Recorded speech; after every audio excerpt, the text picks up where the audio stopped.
C'est la question qu'on posait avec Sophie, c'est est-ce que sur la tech, vous êtes de ceux, et peut-être qu'il n'y a pas à choisir son camp, hein, qui sont rassurés par le fait que le marché sait parfois corriger les déceptions. On l'a vu sur Meta la semaine dernière qui a perdu 9%, Palantir hier moins 8%, ça continue d'ailleurs aujourd'hui.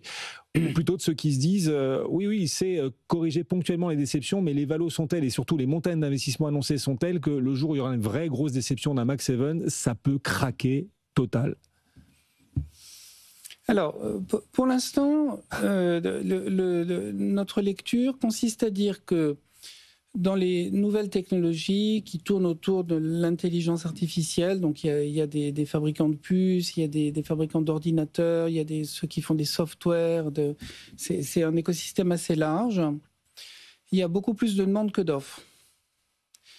Et dans un marché organisé, en matière de tarification, en matière de confiance, en matière d'investissement, on est sur des tendances largement positives. Et au fur et à mesure que les logiciels fournissent des services plus larges, on est passé de ChatGPT 1, qui n'était pas coté à l'époque, donc personne ne le voyait, on est passé à la version 2, qui donnait plus de services, à la version 3.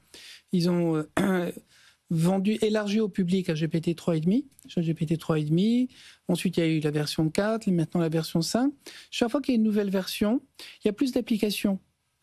Et il y a plus de demandes. C'est ça que nous vivons en ce moment.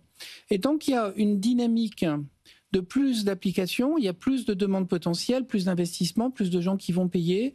Au-delà il y a plusieurs fournisseurs, il y en a 8 ou 9 dans la planète, il y a des Chinois, il y a des Américains. Donc notre lecture pour l'instant, c'est que les taux d'utilisation de ces nouvelles technologies, dites d'AI ou d'AI générative, sont en train d'exploser. Et qu'on est en train de les mettre dans de plus en plus d'activités, que ce soit des activités de production ou des activités de service. C'est ça que nous sommes en train de vivre. Le boom industriel dont vous nous parliez aussi, Sophie, le boom industriel, il est sans doute encore devant nous. Voilà. La question, c'est est-ce que le retour sur investissement sera tel qui justifie les niveaux de valorisation? Ou alors, face au boom industriel, on est dans une bulle financière qui est en train de se fabriquer là aussi en bourse.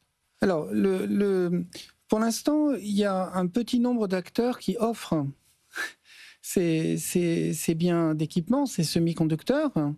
Et on voit les Chinois qui cherchent à investir massivement pour rattraper le retard qu'ils ont sur les Américains d'NVIDIA. Mais ils ont 18 mois, 2 ans de retard. Et à la vitesse avec laquelle les nouveaux développements se réalisent, c'est un siècle. Donc, c'est pas pour ça qu'ils n'y arriveront pas. Mais pour l'instant, il y a un petit nombre d'acteurs qui sont gigantesques. On parle de méga compagnies, et la capitalisation boursière n'est qu'induite du scénario. Et pour l'instant, il y a un oligopole. De plus, cet oligopole est protégé par des taux d'imposition qui sont très bas. Le taux moyen d'imposition de toutes ces méga sociétés est très bas. Elles ont été protégées par l'administration américaine. Il y avait des velléités avant le nouveau président des États-Unis, par l'OCDE, par tous les pays développés, d'aller mettre des taux d'imposition normés, minimum. Tout ça a disparu dans la gouvernance de la Maison-Blanche qui est arrivée en novembre dernier. Donc ils travaillent, en plus des profits qu'ils font, avec des taux d'imposition, de l'impôt qu'ils payent à l'État, sous-normatifs. Donc ça leur donne des cash flows qu'ils investissent. Et ça c'est dans la toile de fond. Vous prenez les taux d'imposition, on a autour de 5 points d'écart structurellement entre les 7 magnifiques et toutes ces grandes entreprises avec le reste du S&P, par exemple. Oui. C'est énorme, hein ? Et y compris entre cette magnifique et les géants de la tech chinoise, qui n'ont pas les mêmes avantages fiscaux peut-être aussi. Alors, il y a d'autres avantages. Ils ont peut-être des aides. Oui. Là, on vient d'observer cette semaine que le gouvernement chinois, qui a une politique industrielle qui dit son nom, donc d'investir dans des nouvelles technologies, ils l'ont fait dans les voitures électriques, ils l'ont fait dans les batteries. En ce moment, ils ont un chapitre qui est clairement d'aller rattraper les Américains sur l'intelligence artificielle. Ils ont DeepSeek qui est là, ils ont déjà 170 millions de souscripteurs. D'accord, donc c'est quand les Chinois avancent avec des subventions publiques, ils y vont pas avec le dos de la cuillère. Ils viennent d'annoncer, ils ont des puces de haut de gamme, mais qui sont énormément consommatrices d'électricité, encore plus que les puces d'NVIDIA, c'est pas peu dire.